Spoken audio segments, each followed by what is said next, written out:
मनपसंद ज़िंदगी मिलती नहीं मेरे दोस्त, मनपसंद ज़िंदगी बनानी पडती है. आणि तीच मनपसंद ज़िंदगी बनवण्यासाठी 6 रूल्स मी तुमच्यासोबत शेअर करणार आहे. जे 6 रूल्स तुम्हाला तुमची फिजिकल हेल्थ, तुमची मेंटल हेल्थ आणि तुमची इमोशनल हेल्थ जी आहे ती खूप छान पद्धतीने मेंटेन करण्यासाठी आणि तुम्हाला अगदी छान एन्जॉय करत करत हॅपीवाली लाईफ जगण्यासाठी, त्याचबरोबर ज्या ध्येयाच्या पाठीमागे तुम्ही धावताय, जे एक स्वप्न उराशी बाळगून तुम्ही झगडताय, त्या स्वप्नापर्यंत पोहोचण्यासाठी मदत करतील. या सगळ्या गोष्टी तुम्ही 7 दिवसांसाठी ट्राय करणार आहात. अँड देन तुम्हाला जी काही जादू दिसायला लागेल, जे काही मॅजिक दिसायला लागेल, त्याच्यानंतर तुम्ही डिसाईड कराल की 2026मध्ये तुम्ही हे सगळं फॉलो करणार आहात का. आणि मला 100% खात्री आहे की तुम्ही 7 दिवस जर हे रूल्स फॉलो केले तर ॲटोमॅटिकली तुम्ही 2026मध्ये हे रूल्स फॉलो करायला लागाल.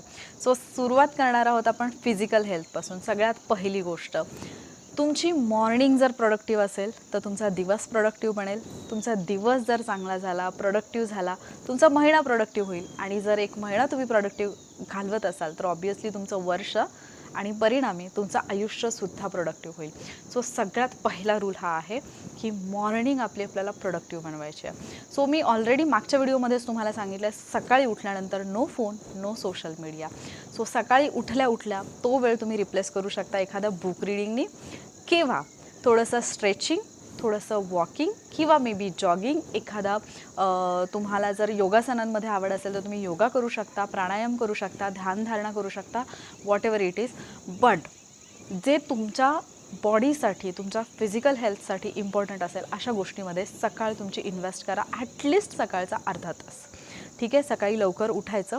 सकाळ इन द सेन्स सकाळ 12 वाजता सकाळ नसते, हे स्वतःला सांगून ठेवा. ठीक आहे. सो तुम्ही किती वाजता उठतात रोज हे मला कमेंट करून सांगा. आणि हा व्हिडिओ पाहिल्यानंतर तुम्ही किती वाजता उठायला सुरुवात करणार आहात हे सुद्धा मला कमेंट करून सांगा. ठीक आहे. सो पहिला रूल तुमच्या लक्षात आला असेल. Rule number 2, eat healthy. बऱ्याच जणांना वाटेल की मॅम आम्ही जर अभ्यासासाठी काहीतरी ऐकायला आलो आहे, तुम्ही आम्हाला वेगळंच काहीतरी सांगताय. पण लक्षात ठेवा, ज्यावेळेला तुमची बॉडी गुड कंडिशनमध्ये असते, ज्यावेळेला तुमची बॉडी कुठलंही काम करण्यासाठी रेडी असते, कुठलाही त्रास घेण्यासाठी रेडी असते, ज्यावेळेला ती एका गुड कंडिशनमध्ये असते, त्यावेळेला तुम्ही जे पण काही वाचाल, जो पण काही अभ्यास कराल, तुम्ही फुल कॉन्सन्ट्रेशन इथं करू शकता. पण तो तुमच्या जास्त कालावधीसाठी स्मरणात सुद्धा राहतो. आणि म्हणून तुम्हाला काय करायचं आहे, हेल्दी फूड जे आहे ते खायचं आहे. मग आता आमच्याकडे तर तेवढा वेळ नाही आहे. आम्हाला काय वाटतं की 2 मिनिटमध्ये मॅगी तयार होती, असो आम्ही मॅगी खातो, किंवा चिप्सचे पॅकेट्स आजूबाजूला पडलेले असतात, कारण ते लगेच अवेलेबल आहे. सो ते खायला आम्हाला सोपं वाटतं. तुम्ही या गोष्टींना रिप्लेस करू शकता फ्रूट्सनी. लक्षात ठेवा, मॅगी खाण्यापेक्षा किंवा काहीतरी चिप्स वगैरे खाताय, कुरकुरे खाताय, किंवा काहीतरी वडापाव वगैरे आणून खाताय, हां कधीतरी ठीक आहे. पण त्याच्याऐवजी जर तुम्ही तुमच्या आजूबाजूला फ्रूट्स ठेवले, काही सॅलड ठेवलं तर, किंवा ड्रायफ्रूट्स ठेवले, किंवा जसं शेंगदाण्याचे लाडू आहेत, ड्रायफ्रूट्सचे लाडू आहेत, असं काहीतरी हेल्दी ठेवलं, अगदी 2 खजूर जरी तुम्ही खाल्लं तरी तुम्हाला खूप रिफ्रेशिंग वाटतं. ठीक आहे. आणि त्याच्यानंतर तुमची बॉडीसुद्धा जे काही तुम्हाला साईन देत असते ना की तुम्ही फार थकलेले आहात, चिडचिड होती आहे, कंटाळा आला आहे, वाचलेलं लक्षात नाही राहत आहे, मेंदू पण थकल्यासारखं आहे, या कुठल्याही साईन तुम्हाला दिसत नाहीत. लक्षात घ्या, काही लोक आहेत जे 55चे झालेत तरी ते 25शीत असल्यासारखे दिसतात, 25 वर्षांचे असल्यासारखे दिसतात. आणि आपण आपल्या 25शीमध्येच अगदी 50-55चे असल्यासारखे दिसतो. म्हणून हेल्दी खायचं, हेल्दी राहायचं. डेफिनेटली या गोष्टींचा इतका जास्त परिणाम तुमच्या म्हणजे अभ्यासावरती होणार आहे आणि तो पॉझिटिव्ह होणार आहे. त्याच्यामुळे या 2 गोष्टी तुमच्या फिजिकल हेल्थसाठी तुम्हाला फॉलो करायच्या. त्याच्यानंतर येतो रूल नंबर 3, आणि इथून पुढे आपण पाहतोय आपली मेंटल हेल्थ आपल्याला कशी चांगली ठेवता येईल. हे पहा, तुम्ही तुमच्या मेंदूला जे काही देणार आहात तेच तुमचा मेंदू तुमच्या लाईफमध्ये कुठल्या ना कुठल्या स्वरूपामध्ये तुमच्यासमोर आणणार आहे. कुठलीही गोष्ट प्रत्यक्षात येण्यापूर्वी ती म्हणजे आपल्या नाही, कुठल्या तरी माणसाच्या मेंदूमध्ये असते. कुठून तरी ते इमॅजिनेशन सुरू झालेलं असतं. आणि law of attraction, power of subconscious mind, manifestation, या सगळ्या टेक्निक एकच गोष्टी सांगतात, तुमच्या लाईफमध्ये जी पण कुठली गोष्ट घडते त्याला तुम्ही जबाबदार असतात, ती तुम्ही अट्रॅक्ट केलेली असते. सो आपल्या मेंदूला आपल्याला कायमस्वरूपी पॉझिटिव्ह ठेवायचा प्रयत्न करायचा आहे.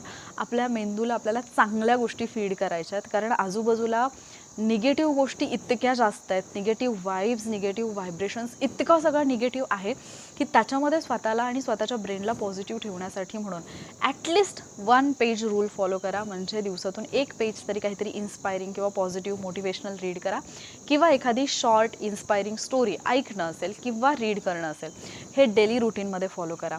याने काय होतं की तुम्ही मोटिवेटेड तर राहताच, पण त्यासोबतच तुमच्या ब्रेनला कंटिन्युअसली ते पॉझिटिव्ह व्हायब्रेशन्स मिळाल्यामुळे तुमचा ब्रेनसुद्धा काहीतरी पॉझिटिव्ह करण्याकडे त्याचा जास्त कल असतो. अगदी तुम्ही खूप जास्त निराश असाल, जरी तुम्हाला थकल्यासारखं वाटत असेल, जरी तुम्हाला आयुष्याचा कंटाळा आला असेल, तरीसुद्धा ज्यावेळेला तुम्ही असं काहीतरी इन्स्पायरिंग ऐकाल, इन्स्पायरिंग वाचाल, त्यावेळेला तुम्हाला वाटेल अरे माझ्या आयुष्यात इतकं तर दुःख नाही आहे, मी हे तर ट्राय करून पाहूच शकेन. म्हणून ती गोष्ट फॉलो करा. ठीक आहे. त्याच्यानंतर येतो rule number 4, plan your day before. जर तुम्हाला तुमचा दिवस चांगला घालवायचा असेल तर तुमच्याकडे त्याचा कंप्लीट प्लॅन असायला पाहिजे.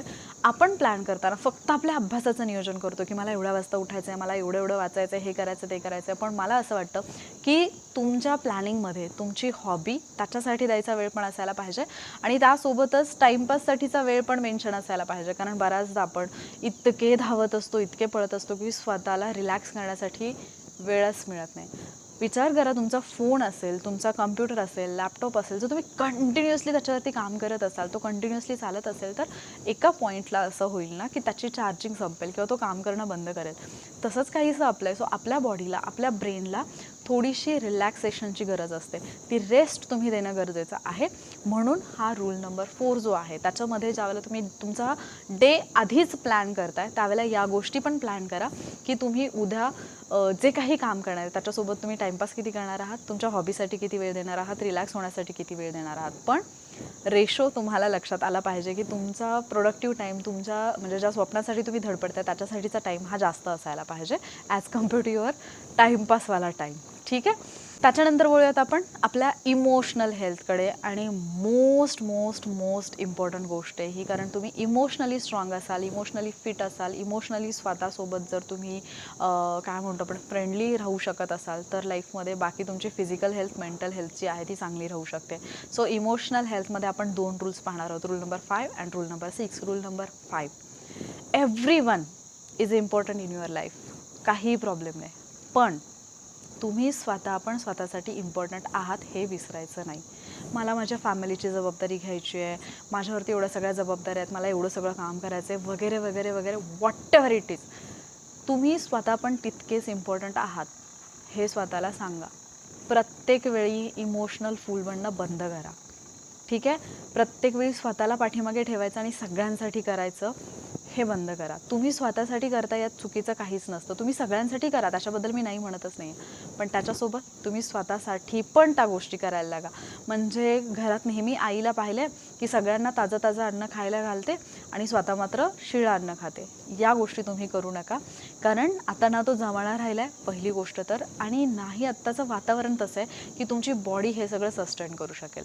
ठीक आहे. त्याच्यामुळे लक्षात ठेवा की प्रत्येकजण इम्पॉर्टंट आहे, पण तुम्ही स्वतःसुद्धा तितकेच इम्पॉर्टंट आहात, आणि हे तुम्हाला कळलं पाहिजे, वेळेत कळलं पाहिजे. त्याच्यानंतर येतो rule number 6, last but not the least, emotional fool बनणं बंद करा. जे मी याआधीच बोलले, स्वतःच्या फिलिंग्स एक्सप्रेस करायला शिका. त्या तुम्ही कोणाजवळच करू शकत नसाल तर एखादी नोटबुक घ्या, पेन घ्या, त्याच्यावरती उतरवायला शिका. तेही जर तुम्हाला अगदीच खूप कंटाळवाणं वाटत असेल, तुमच्याकडे मोबाईल फोन आहे, तिथे तुम्ही रेकॉर्ड करा, पण इमोशन्स दाबून ठेवणं बंद करा. कारण जेवढा इमोशन्स तुमच्या आतमध्ये दबून राहतील, त्या सगळ्या इमोशन्स तुमच्यामध्ये कुठला ना कुठला तरी आजार, कुठलं ना कुठलं तरी दुखणं उत्पन्न करतील, आणि ज्यावेळेला हे सगळं व्हायला लागेल, तुम्ही ना तुमच्या अभ्यासावरती कॉन्सन्ट्रेट करू शकाल, ना तुमच्या ध्येयावरती कॉन्सन्ट्रेट करू शकाल. म्हणून तुम्हाला सगळ्यात महत्त्वाची गोष्ट काय करायची, तुमच्या इमोशन्सला तुम्ही वाट करून द्या. पण इथे एक काळजी घ्यायची, आपण आपले इमोशन्स कोणाजवळ बोलून दाखवतोय. चुकीच्या व्यक्तीजवळ शेअर केलेली गोष्ट तुमच्या लाईफमध्ये खूप काही चुकीचं घडवून आणेल. म्हणून ज्यावेळेला पण तुम्ही तुमच्या इमोशन्स शेअर करताय, व्हेरी व्हेरी व्हेरी केअरफुल. कुठल्याही चुकीच्या माणसासोबत इमोशन्स शेअर करू नका. त्याच्यापेक्षा वही पेन बेस्ट ऑप्शन आहे. दुसरं ऑप्शन, जर तुम्हाला वही पेन म्हणजे लिहायचा फार कंटाळा येत असेल तर फोनवरती सरळ रेकॉर्ड करा. सो हे 6 रूल्स फॉलो करा. फिजिकली, मेंटली आणि इमोशनली स्ट्रॉंग राहा. 2026मध्ये तुमची ड्रीम पोस्ट, तुमचं गोल, तुमचं जे काही स्वप्न आहे, ज्याच्यासाठी तुम्ही धडपडताय, ते तुमच्यापर्यंत डेफिनेटली येईल. सो आय थिंक आपण आता इथे थांबूयात. पुढचा व्हिडिओ जो आहे त्याच्यामध्ये मी 6 रूल्स तुमच्यासाठी घेऊन येणार आहे, जे तुम्ही डे टू डे लाईफमध्ये फॉलो करायला पाहिजेत, जर तुम्हाला एक हॅपी सक्सेसफुल लाईफ जगायची असेल तर, आणि लाईफमधल्या सगळ्या टेन्शनपासून जर दूर राहायचं असेल तर. सो तो व्हिडिओ पाहण्यासाठी चॅनलला सबस्क्राईब नक्की करा. याच्यामधला कुठला रूल तुम्हाला सगळ्यात जास्त इफेक्टिव्ह वाटतो, कुठला रूल तुम्ही ऑलरेडी फॉलो करताय आणि कुठला तुम्ही कधीच फॉलो केला नाही पण आत्ता तुम्ही फॉलो कराल, हे मला कमेंट करून सांगा. आणि जर हा व्हिडिओ आवडला असेल तर लाईक आणि शेअर करायला विसरू नका. लवकरच भेटणार आहोत आपण पुढच्या व्हिडिओमध्ये. तोपर्यंत take care, stay healthy, stay happy. Bye.